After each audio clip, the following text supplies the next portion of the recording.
कि पीटीआई बहुत बड़ा तसादुम चाहती है, कि पीटीआई लाशें गिराना चाहती है, कि पीटीआई खून की होली खेलना चाहती है। लाठी मार्च, शेलिंग, गोली और आयन के आर्टिकल 245 के तहत फौज की तलबी के बाद अब मामला कर्फ्यू की तरफ बढ़ रहे हैं कि ये जो कुछ हो रहा है ये सब कुछ तयशुदा था और इमरान खान ने ये स्क्रिप्ट जेल में बैठकर लिखा। तक पीटीआई ने एहतजाज की 17 कालें दी और 17 की 17 कालें नाकाम हो गए। इमरान को जो कुछ नहीं करना था या जो कुछ वो नहीं करना चाहते थे वो अपने पार्टी रहनुमाओं से डिस्कस कर लेते थे।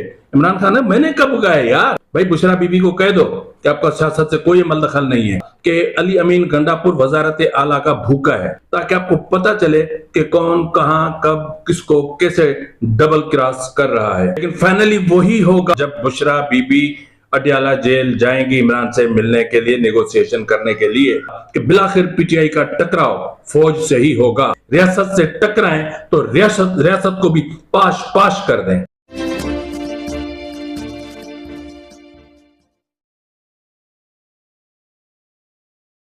बिस्मिल्लाहिर्रहमानिर्रहीम, अस्सलाम वालेकुम नाज़रीन, ये फरवाज एनबी न्यूज़ और मैं हूं आपका मेज़बान नवाज भुट्टो।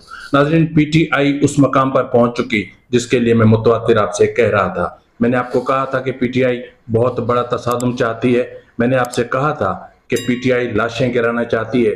मैंने कहा था कि पीटीआई खून की होली खेलना चाहती है। मैंने कहा था कि पीटीआई इस्लामाबाद तो क्या पूरे पाकिस्तान की मईशत को सुलगाना चाहती है, जलाना चाहती है, अपनी अनाओं के भेंट चढ़ाना चाहती है। इस वक्त सब कुछ वही हो रहा है और मामला इस वक्त ये हैं कि 0 पॉइंट पर सब इकट्ठे हो रहे हैं, लेकिन उसके आगे क्या, इस पर हम आज के व्लॉग में बात करेंगे।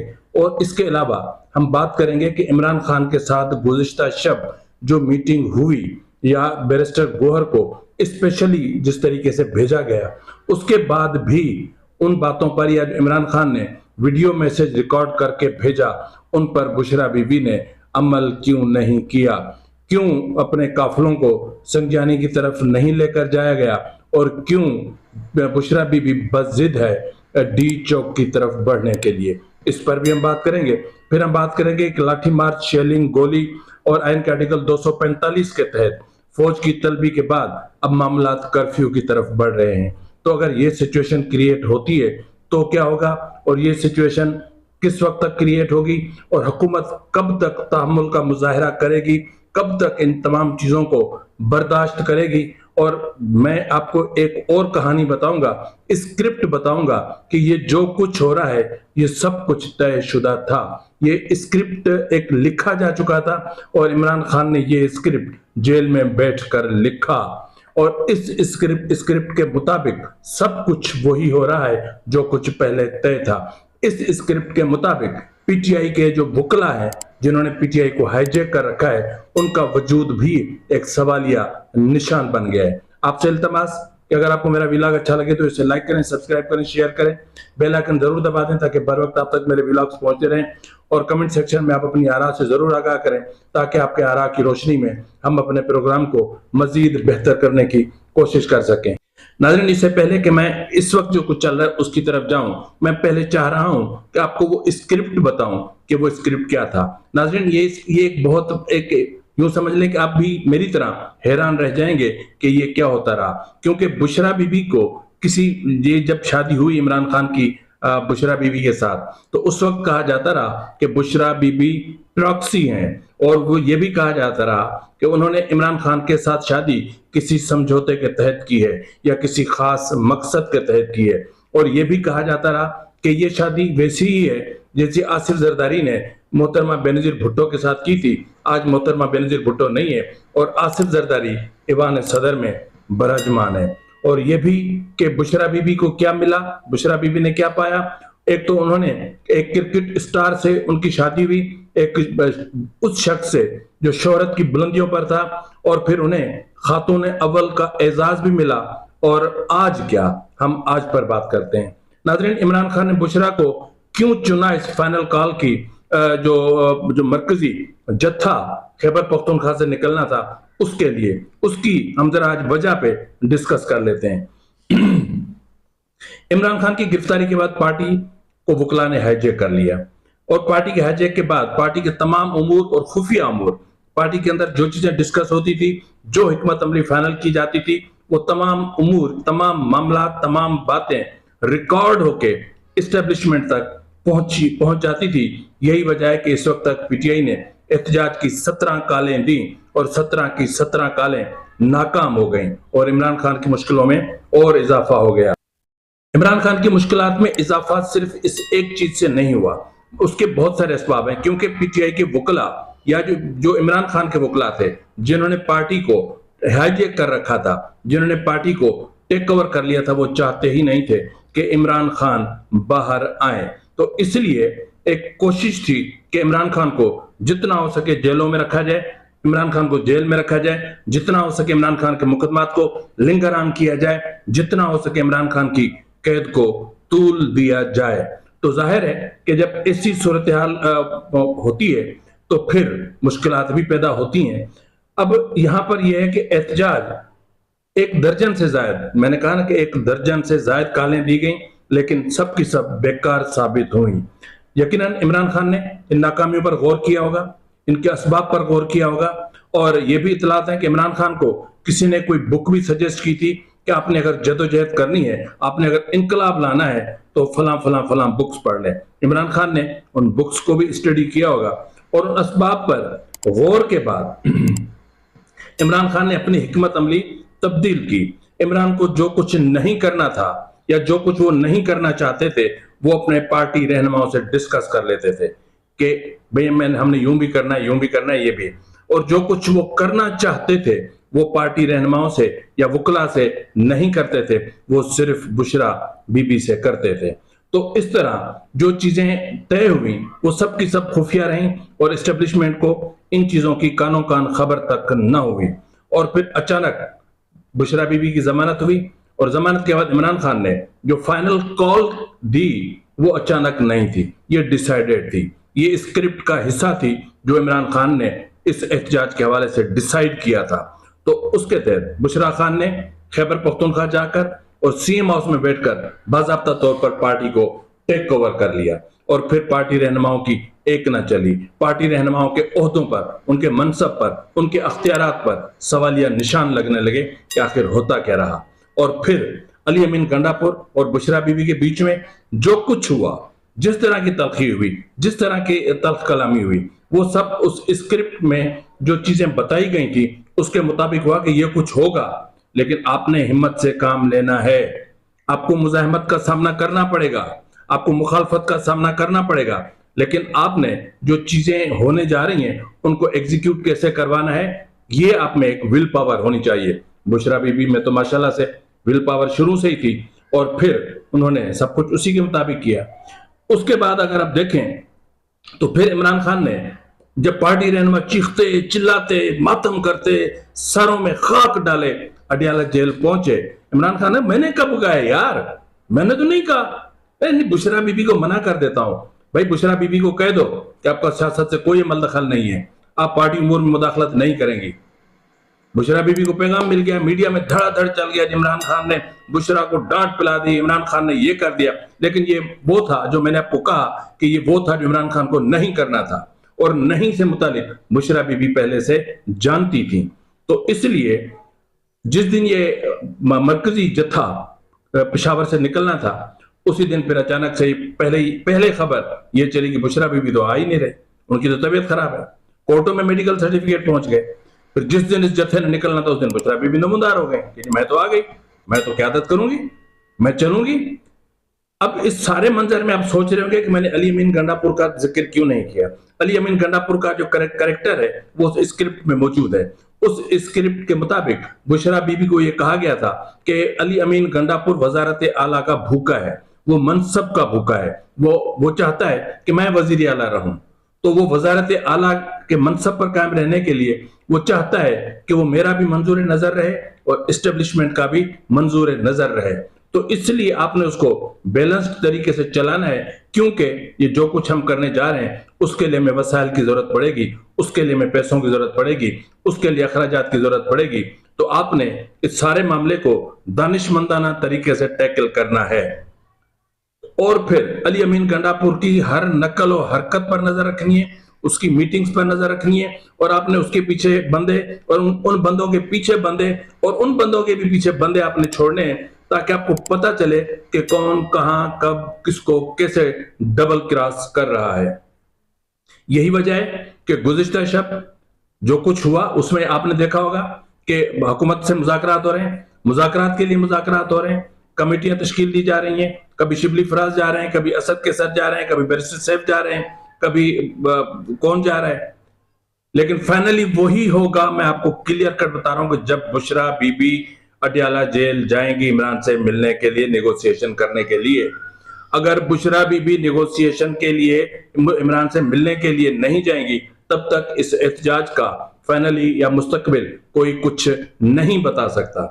तो इसलिए गंडापुर उसका हिस्सा रहे, और यह भी डिसाइडेड था कि हालात जब बहुत ज्यादा पीक पर पहुंच जाएंगे तो उस वक्त मैं एक अपना वीडियो मैसेज भेजूंगा, आपने सुनना है और सुन के उनको हवा में उड़ा देना है। तो यही हुआ। इमरान खान चाह रहे थे, या इमरान खान क्या पार्टी चाह रही थी, और उनका ख्याल था जो इमरान खान को इन्होंने अपना स्क्रिप्ट उनके दिमाग में बिठाने की कोशिश की, या फिर हो सकता है, लेकिन मेरा जो आइडिया काम कर रहा है वो ये कि हो नहीं सकता कि सब कुछ अपने तौर पर हो गया हो, या सब कुछ इमरान खान की मर्जी के खिलाफ हो रहा हो। मैंने कहा ना कि इस वक्त जो कुछ हो रहा है उसमें इमरान खान की अपनी सोच शामिल है, लेकिन ये नहीं थी कि कोई मामला तशद्दुद की तरफ चले जाएंगे, मामला पीक पर चले जाएंगे। इमरान खान की या ये कोशिश मुमकिन है हो, और पीटीआई के कुछ लोगों की ये ख्वाहिश थी कि संज्ञानी के मकाम पर धरना दिया जाए, ताकि इस धरने की आड़ में हम ताजा दम लोगों को मंगवा सकें, नए काफिले मंगवा सकें, नए लोग मंगवा सकें, पंजाब से मंगवाएं, सिंध से मंगवाएं, बलूचिस्तान से मंगवाएं।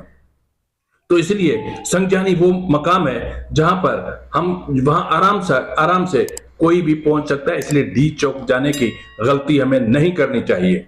लेकिन इमरान खान ने जो स्क्रिप्ट लिख रखा था उसमें जी कोई तब्दीली नहीं होनी थी, तो नहीं हुई। इस वक्त एक पुलिस एहलकार, फ्रंटियर कांस्टेबल, रेंजर्स के जवान शहादतें पा चुके हैं, उनको कत्ल किया जा चुका है, उन्हें शहीद किया जा चुका है, दर्जनों जख्मी हैं, दर्जनों गाड़ियों सरकारी गाड़ियों को, पुलिस की गाड़ियों को नुकसान पहुंचाया गया है। आइन के आर्टिकल 245 के तहत इस वक्त इस्लामाबाद में फौज मौजूद है, और मैं आपको मुतवातिर कह रहा था कि बिलाखिर पीटीआई का टकराव फौज से ही होगा, और फिर शूट एट साइट का ऑर्डर कि जिसको जहां देखो, जिस शरपसंद को उसको गोली से उड़ा दो।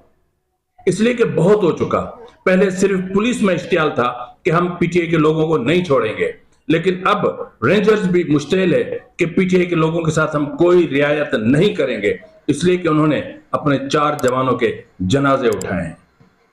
बेगुनाह ये 4 जवान नहीं है, ये 4 खानदान है। पीटीआई ने 4 जवान नहीं, 4 खानदान, बल्कि एक एफसी का 5 खानदान जो गुज़िश्ता रोज़ मुबश्शिर शहीद हुआ, 6 खानदान, और इन खानदानों से मुंसलिक जो लोग जुड़े हुए हैं वो सब मिला लें तो कितने खानदान बनते हैं। पीटीआई ने क्या पाया, क्या खोया, और आज इस वक्त जब मैं व्लॉग रिकॉर्ड कर रहा हूं, मेरे ख्याल में जो टाइम हो रहा है, टाइम तकरीबन 2:15 हो रहे हैं। लम्हा ब लम्हा सूरत हाल तब्दील हो रही है, लम्हा ब लम्हा हालात तब्दील हो रहे हैं, लम्हा ब लम्हा हिकमत अमली तब्दील हो रही है। अब मैं आपको जो बेसिक बात कहना चाह रहा हूं वो ये कहना चाह रहा हूं कि अब ये कहना कि बुशरा बीबी तो हाउसवाइफ है, ये बातें पुरानी हो गई। बुशरा बीबी का सियासत से कोई ताल्लुक नहीं, ये सब पुराना हो गया। अब नई बात यह है कि बुशरा बीबी ने पार्टी को टेक ओवर कर लिया है, अली अमीन गंडापुर पीछे चले गए। तब तक बुशरा बीबी अली अमीन गंडापुर के पीछे खड़ी थी जब तक अली अमीन गंडापुर ने काफिले को इस्लामाबाद नहीं पहुंचाना था 0 पॉइंट तक। उसके बाद ये तय था, स्क्रिप्टेड था कि उसके बाद बुशरा बीबी टेक ओवर करेंगी, प्रॉपर्ली टेक ओवर कर लेंगी, और अली अमीन गंडापुर पीछे चले जाएंगे। आपने देखा होगा कि अली अमीन गंडापुर को वॉशरूम तक जाने नहीं दिया जा रहा था, नमाज का वुजू करने के लिए नहीं जाने दिया जा रहा था। यहां तक कि गुज़िश्ता रोज जिस तरह उनकी कंडीशन खराब हुई और जिस तरह उन्हें एम्बुलेंस में आंसू गैस दी गई अली अमीन गंडापुर को, लेकिन उसको जाने नहीं दिया गया, इसलिए कि उनको पता था कि अगर अली अमीन गंडापुर को हमने जाने दिया तो जो कुछ चीजें सामने आई हैं उस पर नहीं होगी। ये भी स्क्रिप्ट में था कि अगर मेरी वीडियो रिकॉर्डिंग आपके पास आए तो आपने क्या करना है, ये कोड वर्ड्स हैं, ये कोड वर्ड्स हैं कि आपने इसके उलट करना है। ताकि ये बता सकूं कि जी मैंने तो कहा था ना। अब जाहिर है वहां क्राउड था, लोग थे, कारकुन थे, लीडर थे, वो नहीं मान रहे तो हम क्या करें। तो ये उस हिकमत अमली का हिस्सा था। अब हम कर्फ्यू की तरफ बढ़ रहे हैं, अब हम खून खराबे की तरफ बढ़ रहे हैं, अब हम एक ऐसे टकराव की तरफ बढ़ रहे हैं कि जिसको आने वाले कई दिनों तक शायद इस मुल्क की ये मुल्क और ये कौम और इस मुल्क की मईशत उसके झटके बर्दाश्त करती रहेगी, आफ्टर शॉक्स बर्दाश्त किए जाते रहेंगे। मैंने कहा कि हुकूमत कब तक बर्दाश्त करेगी? हुकूमत तब तक बर्दाश्त करेगी जब तक बेलारूस का वफद यहां पर मौजूद है। आज सदर बेलारूस का दूसरा दिन है, कल तीसरा दिन है, और हुकूमत किसी भी तरीके से इनको एंगेज रखना चाहती है पीटीआई को, और हुकूमत किसी भी तरीके से पीटीआई को 0 पॉइंट पर रोकना चाहती है। हुकूमत चाहती है कि तब तक इनके साथ मुज़ाकरात होते रहें जब तक बेलारूस का सदर वहां चला जाए। और मेरे ख्याल में कि आज 26 नवंबर है और कल 27 नवंबर है। जी नाज़रीन, कल 27 नवंबर है। कल इस्लामाबाद हाई कोर्ट में केस लगा हुआ है एहतजाज के खिलाफ।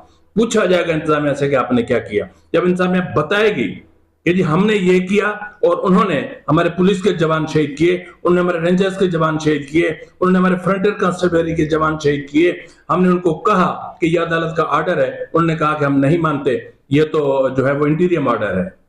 तो इसलिए कोर्ट से जब कोई बहुत बड़ा ऑर्डर आता है, पार्लियामेंट को आता है, हुकूमत को आता है कि इस ऑर्गेनाइजेशन को, इस पॉलिटिकल पार्टी को टेररिस्ट ऑर्गेनाइजेशन डिक्लेयर करते हुए कलअदम करार दिया जाए, तो उसके बाद आपके पास क्या ऑप्शन रह जाता है? ये जो कुछ हुकूमत बर्दाश्त करे उसकी बहुत सारी वजूहत हैं, एक बहुत सारा उसका एक बहुत दायरा फैला हुआ है जिसको समझने की जरूरत है। तो इसलिए इस वक्त जिस तरह मैंने कहा ना कि एक और चीज भी हुई है कि federation of Pakistan chambers of commerce and industries ने एक डिमांड पेश की है कि खैबर पख्तूनख्वा तिजारत के लिए गैर महफूज सूबा है, वहां पर तिजारत नहीं हो रही, हमें नुकसान हो रहा है। खैबर पख्तूनख्वा का सियासी माहौल बहुत ज्यादा बिगड़ चुका है, खराब हो चुका है, तो इसलिए वहां पर गवर्नर राज नाफिज किया जाए।